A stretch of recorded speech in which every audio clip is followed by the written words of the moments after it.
అందరికీ నమస్కారం. IYR talks మొదలుపెట్టి ఎఫెక్టివ్గా పోస్టింగ్స్ మొదలుపెట్టి ఒక సంవత్సర కాలం అయింది. ఈ సంవత్సర కాలంలో సబ్స్క్రైబర్స్ బేసు 3,000 నుంచి 33,000 దాకా పెరిగింది. ఐవైఆర్ టాక్స్ను ఆదరిస్తున్న మీ అందరికీ నా ధన్యవాదాలు. భవిష్యత్తులో కూడా ఇదే రకంగా ఐవైఆర్ టాక్స్ని మీరు ఆదరిస్తారని ఆశిస్తూ ఉన్నాను. Thank you. నమస్కారం కృష్ణారావు గారు. ఐవైఆర్ టాక్స్కి స్వాగతం. ఈరోజు మన ఐవైఆర్ టాక్స్లో ఒక చాలా నిశితమైన అంశం గురించి మీ యొక్క అభిప్రాయం తెలుసుకుందామని. ఇప్పుడు మనము భారతదేశంలో అందరం భారతీయులమే, అన్ని చోట్లకి తిరగవచ్చు.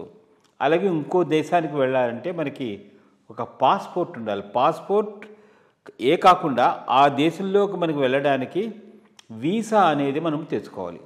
ఆ వీసాలు అనేక రకాలుగా ఉంటాయి. టూరిస్ట్ వీసా ఉంటుంది, బిజినెస్ వీసా ఉంటుంది, స్టూడెంట్ వీసా ఉంటుంది, వర్క్ పర్మిట్ వీసా, ఇట్లా వీసాల్లో డిఫరెంట్ టైప్స్లో పెట్టుకుని దాన్ని బట్టి ఏ పర్పస్కి అయితే వీసా ఇచ్చారో ఆ పర్పస్లో టూరిస్ట్ కింద ఉంటే మళ్ళీ వెళ్ళి చూసుకోవడం, ప్రతిసారి మనం వెనక్కి వచ్చేసేయడం అదంతా ఉంటుంది. సో అది కాకుండా ఆ వీసా రూల్స్ని అతిక్రమించి ఇంకేదైనా కార్యక్రమాలు, అంటే కొంతమంది వీసా ఉన్న టైంని ఇది చేసుకుని ఎడిషనల్గా ఉండిపోతూ ఉంటారు. అది కొంతమంది విదేశీలో కొంచెం అతివాద శక్తుల వాళ్ళు, అలాంటి వాళ్ళందరూ వచ్చి ఏదో చేస్తూ ఉంటారు. రీసెంట్గా ఒక ఎపిసోడ్ మనకి కనబడింది. ఏంటంటే మన లండన్లో ఉండేటటువంటి ఒక ప్రొఫెసర్ ఫ్రాన్సిషియా ఆర్సినీ అనే ఆవిడకి మొన్న సోమవారం నాడు ఇండియాలో ఎంట్రీ డినై చేశారు, అంటే వీసా రిజెక్ట్ చేశారు. దీనికి కారణం ఏమిటి? అంతకు ముందర ఆవిడ మన ఇండియాకి టూరిస్ట్ వీసా మీద వచ్చినప్పుడు మామూలుగా ప్రదేశాలు చూసి వెళ్ళడం కాకుండా ఆవిడ she made some inroads into enquiries and try to collect something and then she try to come. So అందువలన ఆవిడ్ని భారతదేశంలోకి రానియకుండా కరెక్ట్ పద్ధతే చేశారు.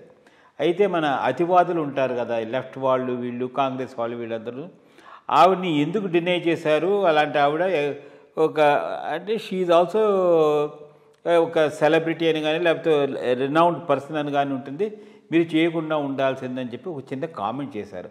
ఇలాంటి కామెంట్లు సబబా? భారత ప్రభుత్వం అంటే వీసా రూల్స్ ప్రకారం తీసుకున్న చర్య సహేతుకమైనదా కాదా అనే దాని మీద చిన్న వివరణ. అంటే వీసా మ్యాటర్ ఆఫ్ రైట్ కాదు. వీసాను డినై చేసే, వీసా మీద వచ్చినప్పుడు ఎంట్రీ డినై చేసే అధికారం అయితే ప్రభుత్వాలకు ఉన్నది.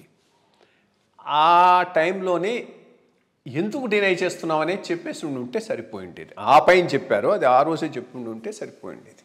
బేసిక్గా అంతకుముందు ఆమె టూరిస్ట్ వీసా మీద వచ్చి రీసెర్చ్ ప్రాజెక్ట్స్ ఇవి చేసిపోయింది.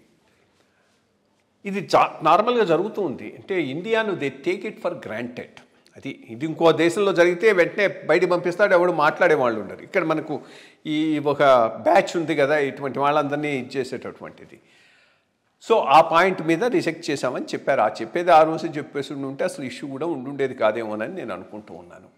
బేసిక్గా ఎవరో షీఈస్ ఏ లేడీ, హిందీ మీద కొంత రీసెర్చ్ చేసిందట. సో వాట్ ఐ మీన్, దానివల్ల ఆమె చేసిన దీనికి అందరూ ఇదైపోయి వీసాలు ఇవ్వాల్సినటువంటి అవసరం లేదు. ఆమెతో ముందు వీసాను వైలేట్ చేస్తుంటే violation is a violation.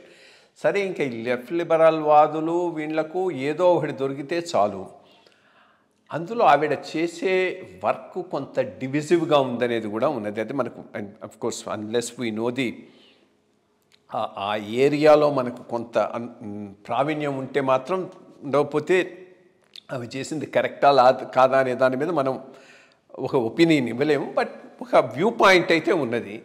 So అటువంటప్పుడు ఆమెకు డినై చేయటం అనేది అది చాలా రొటీన్ నార్మల్ ఇష్యూ. దాన్ని ఇంత ఇష్యూ చేయాల్సినటువంటి అవసరం లేదు. వీళ్ళకు ఏం లేదో, ఏది anything anti government is our agenda అన్నట్టుగా కొంతమంది పోతున్నారు. Ramachandra Guha, wire, then Congress party. So వాళ్ళే దీని మీద ఓ పెద్ద రాద్ధాంతం చేస్తున్నారు.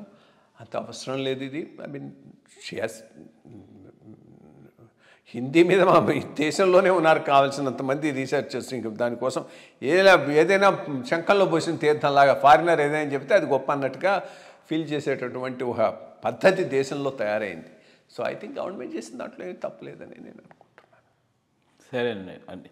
అయితే మీరు చెప్పినట్టు మనకి వెస్ట్లో ఉన్నట్టు స్ట్రిక్ట్గా ఇవి చేస్తే కానీ it will not send messages to all others across the world. Thank you. నమస్కారం.